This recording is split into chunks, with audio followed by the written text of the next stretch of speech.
President Trump posted on Truth Social addressing the issue of rogue judges, something we've been talking about for the last few weeks, whether these judges do have the rights to go in and intercede and change really his plans. It seems like it is time for maybe some reform. So a president, because look, it's going to happen to President Trump, it's going to happen to every other president in the future, because Republicans will start playing this game. So will Democrats, where you're just going to go judge shopping, finding who you want to shut down any movement that can happen from the White House. It seems like almost every action the president takes is getting tied up in courts immediately, and not just tied up like, oh, there's a suit, but many times a TRO, temporary restraining order, is issued for a certain amount of time, which then maybe turns into an injunction, and it slows down the process. These things aren't getting resolved quickly. We know here that the wheels of justice turn slowly in many circumstances, but when you see that, when the American people were hungry for change from the last 4 years,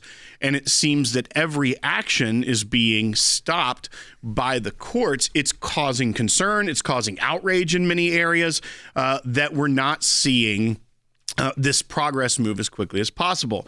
So last night, President Trump put out a statement essentially demanding that the Supreme Court get involved and wants to stop nationwide injunctions now before it's too late. Yep, that's right. Here's what it says. Unlawful nationwide injunctions by radical left judges could very well lead to the destruction of our country. These people are lunatics, capital L, who do not care even a little bit. And again, these are President Trump's words, not mine. Just going to make sure that I don't want any angry judges on me about the repercussions for their very dangerous and incorrect decisions and rulings. Lawyers endlessly search the United States for these judges and file lawsuits as quickly as they find them. It is then the obligation of law-abiding agencies of the government to have these orders overturned. The danger is unparalleled. These judges want to assume the power of the presidency without having to attain 80 million votes. They want all the advantages with none of the risks. Again, a president has to be allowed to act quickly and decisively about such matters as returning murderers, drug lords, rapists, and other type of criminals back to their homeland or to locations that will allow our country to be safe. It is our goal to make America great again, and such a high aspiration can never be done if radical and highly partisan judges are allowed to stand in the way of justice. Stop nationwide injunctions now before it's too late. If Justice Roberts, United States Supreme Court, does not fix this toxic and unprecedented situation immediately, our country is in very serious trouble. And again, that whole statement was one post.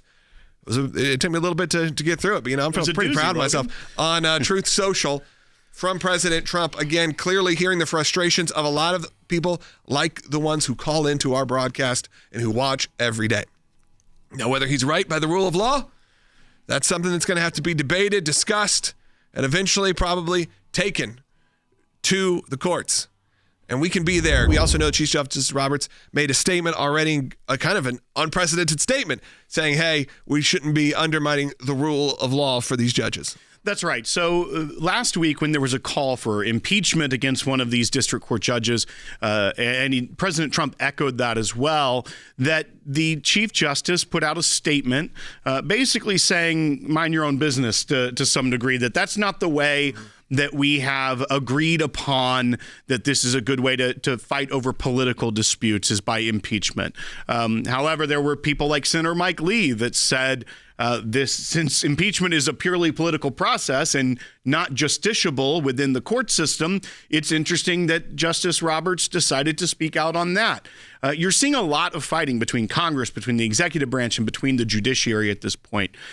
As far as President Trump's statement here, asking the Supreme Court to step in and do something, I think the odds of that are fairly low, especially since the issue of a temporary restraining order was able to get relatively quickly to the Supreme Court as far as that went. And they decided not to address whether or not TROs are immediately reviewable by the executive branch. Typically, TROs, because they are limited in nature, temporary restraining order is not typically something that is appealable because it is for a set time so the judge can gather information, set hearing dates, and things of that nature. It's more just a hold, to say, hey, we're going to wait this out. We're not putting anything in place because we need to make sure that we rule on this correctly. But what you're seeing is when temporary restraining orders and injunctions are happening in mass, you're seeing it being kept within that lower court where the president would like to get it to the Supreme Court much quicker.